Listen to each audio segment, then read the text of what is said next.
can retail investors effectively balance risk and return when considering equity mutual funds as a retirement investment option? Right. Yeah, thanks, Gautam. First of all, thanks for having me for this session. And as you correctly mentioned, more and more retail investors are moving away just from the traditional asset classes of FDs, real estate, and gold, and looking at newer asset classes. So whether it's equities, fixed income, commodities, REITs, InvITs, and so on. So when one thinks of a long-term goal like retirement, it's important to get the asset allocation right, right? And to do that, you have to consider two factors. The first is our age and how many years we have to retirement, and second is our current assets or net worth and income, and what kind of corpus we are targeting to have by a retirement age, right? Because these two factors essentially determine a risk profile, whether we can be aggressive, moderate, or conservative, right? So a young investor who can expect that his income will increase going forward can afford to be aggressive. Somebody in their 40s can become a little bit more moderate, and somebody who's cross 50s can be a little bit more conservative, right? And what that translates into is what kind of equity exposure one should have in the overall asset allocation, right? So typically an aggressive investor will target a median equity level of about 70-75%.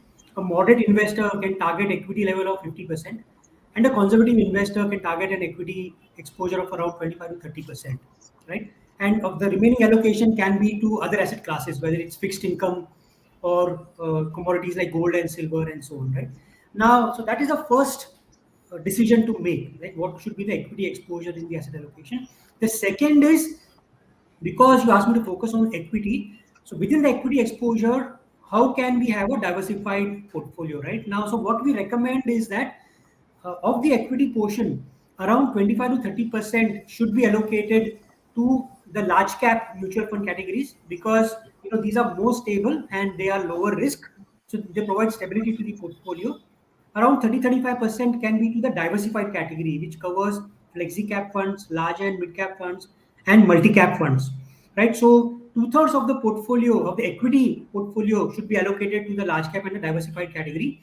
Now, in the remaining one third, 15 to 20% can be to slightly higher risk categories like mid cap funds and small cap funds, and the newly launched maybe micro cap funds. All of this fit in the 15 to 20% allocation, and the remaining 15 to 20% allocation can be to sectoral thematic categories, right? So here, one can take their pick, like what sectors or themes one finds interesting, what is positive on for the next 2-3 years. But one has to bear in mind that the investors should be a little bit more nimble footed when it comes to the sectoral thematic allocation, because these go in and out of vogue, right? So that's a broad diversification one can keep within the equity allocation. And the key decisions here are kind of, how do you increase or decrease your large cap and mid cap and small cap exposure? So that's where one area where the investors can be a little bit nimble footed. And second is, like I mentioned, within the sectoral thematic allocation, how you can do sector rotation.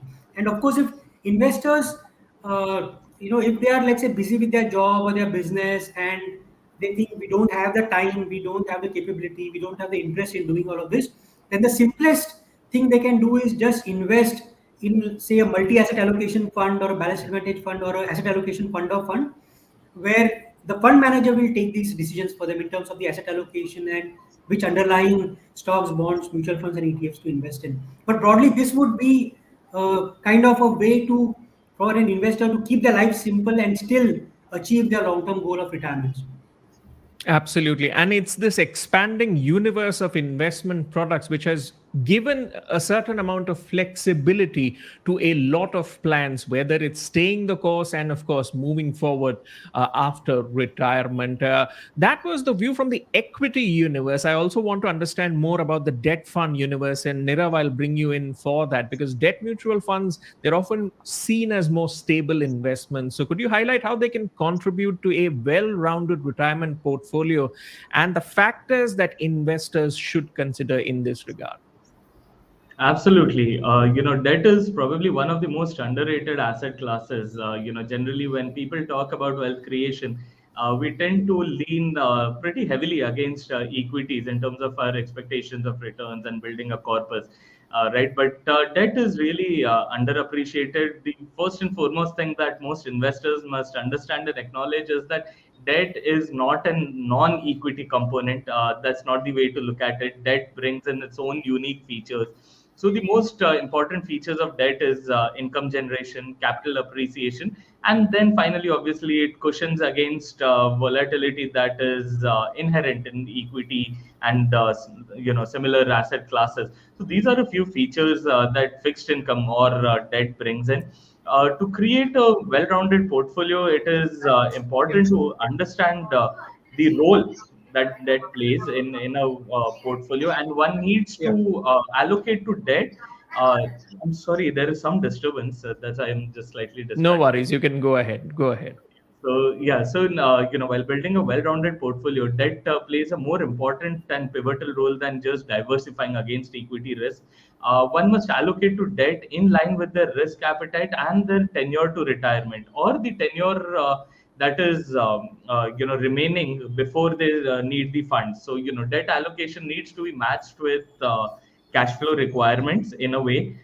So because there is much more visibility and much more predictability of returns, it can easily be mapped to the cash flow requirements that you have. So for an investor seeking income after X number of years, and he invests in a target maturity fund that matches that number of years, it ensures that the fund not only appreciates over the period but also has the capability to generate periodic income. And because of this predictability, it also makes sense to trigger an SWP, a systematic withdrawal plan in a debt fund, because you know how it is going to grow with a fair sense of confidence. Or else, if it is a normal instrument, debt instrument, you can always predict and plan your cash flows in line with the coupon payout. So debt plays this very important and pivotal role in creating a well-rounded portfolio.